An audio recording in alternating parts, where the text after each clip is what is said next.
जिस देश में डॉक्टर बाबा साहब के साथ अस्पृश्यता का व्यवहार और तमाम तरीके की घटनाएं हुई, मैं कहना चाहता हूं, बाबा साहब वर्तमान भिक्षु संघ को कालबाह्य मानते थे और इसीलिए डॉक्टर बाबा साहब अंबेडकर ने बुद्धिस्ट सोसाइटी ऑफ इंडिया नाम का ऑर्गेनाइजेशन बनाया था।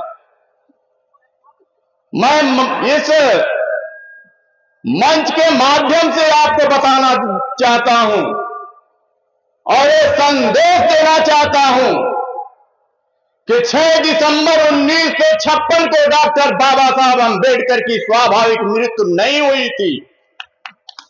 डॉक्टर बाबा साहब अंबेडकर की हत्या की गई थी और इसके प्रमाण मैं आपको बताता हूं। 5 दिसंबर 1956 को डॉक्टर बाबा साहब अंबेडकर ने कहा कि मैं ये जो देश है ये बुद्धा का देश है, ये तथागत गौतम बुद्ध का देश है, जहां से करुणा और मैत्री का संदेश पूरी दुनिया में गया है। ये सम्राट अशोका का देश है, जिसकी उपमा आज भी जो राम को लाए हैं, जो राम को लाए, राम सबको लाए हैं और कुछ लोग राम को लाए हैं। वो जब अमेरिका जाते हैं, ब्रिटेन जाते हैं, जापान जाते हैं, थाईलैंड जाते हैं, इंडोनेशिया जाते हैं, चाइना जाते हैं, तो कहते हैं मैं बुद्ध के देश से आया हूं, मैं सम्राट अशोका के देश से आया हूं। वो किसी अन्य भगवान का नाम नहीं लेते।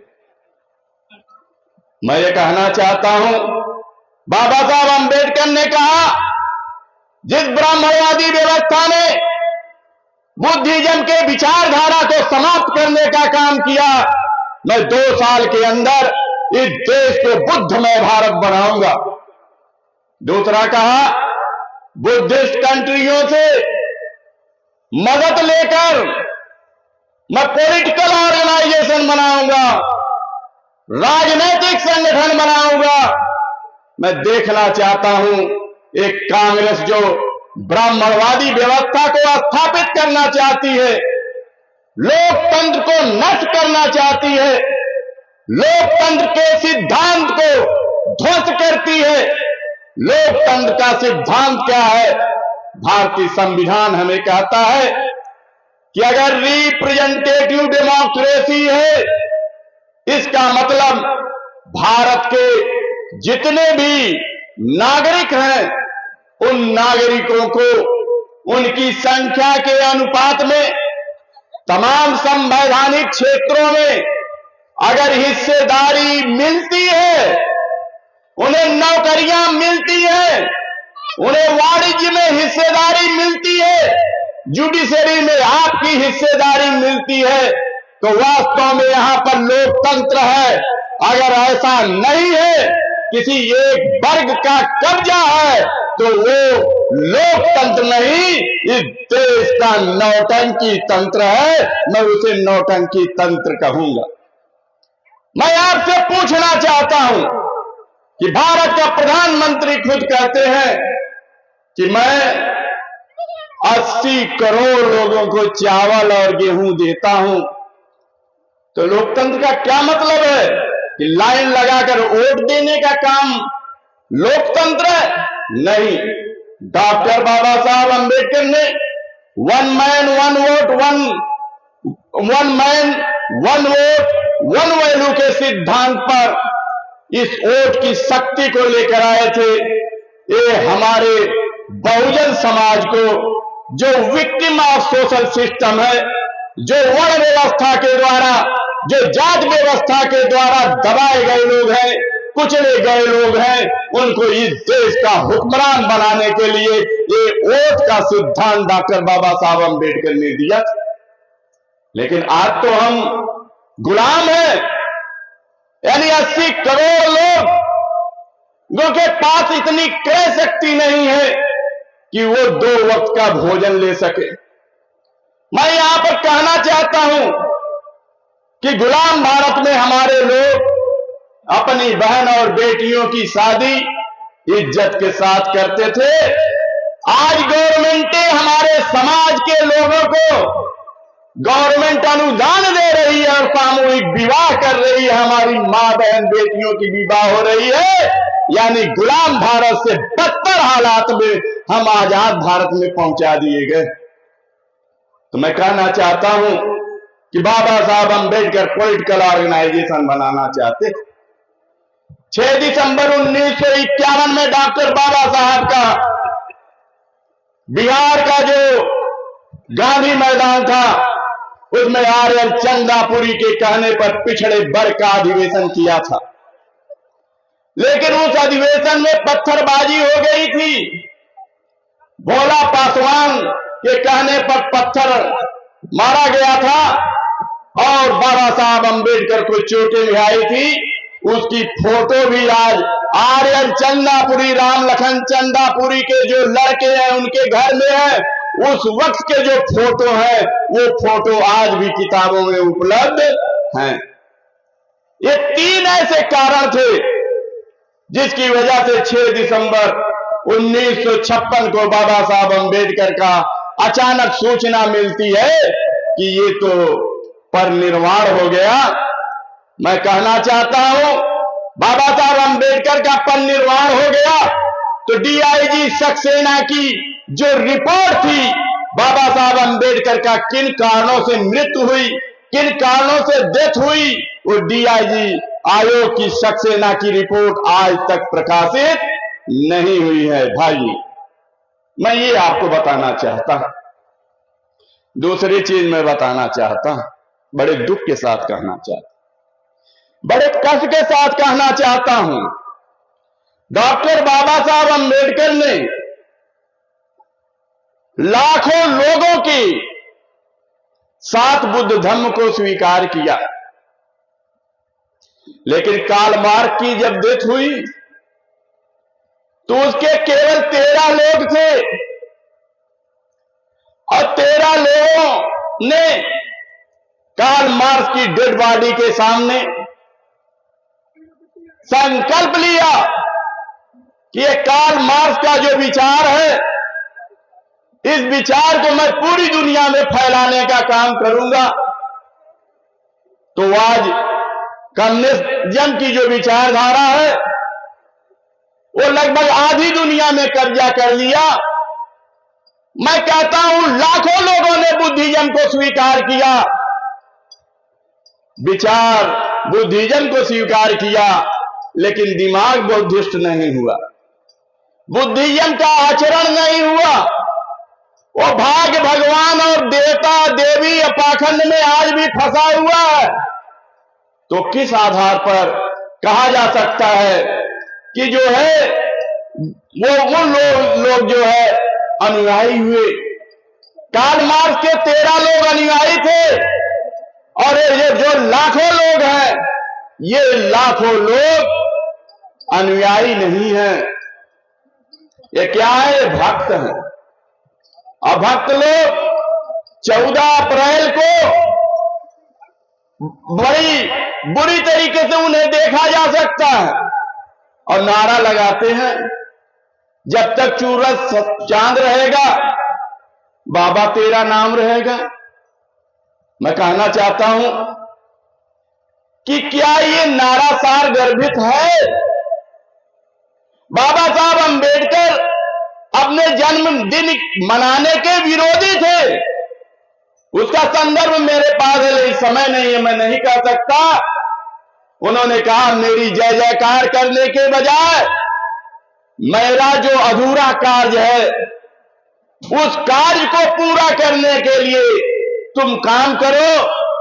तो बाबा साहब अंबेडकर कहते हैं विचारों में परिवर्तन हुए बगैर आचरण में परिवर्तन नहीं हो सकता। मैं इस मंच के माध्यम से एक जिम्मेदारी के साथ ये कहना चाहता हूं, अगर लाखों लोगों का विचार परिवर्तन हुआ होता तो क्या आज इस देश में ब्राह्मणवाद होता, पाखंड होता, अन्याय और अत्याचार होता?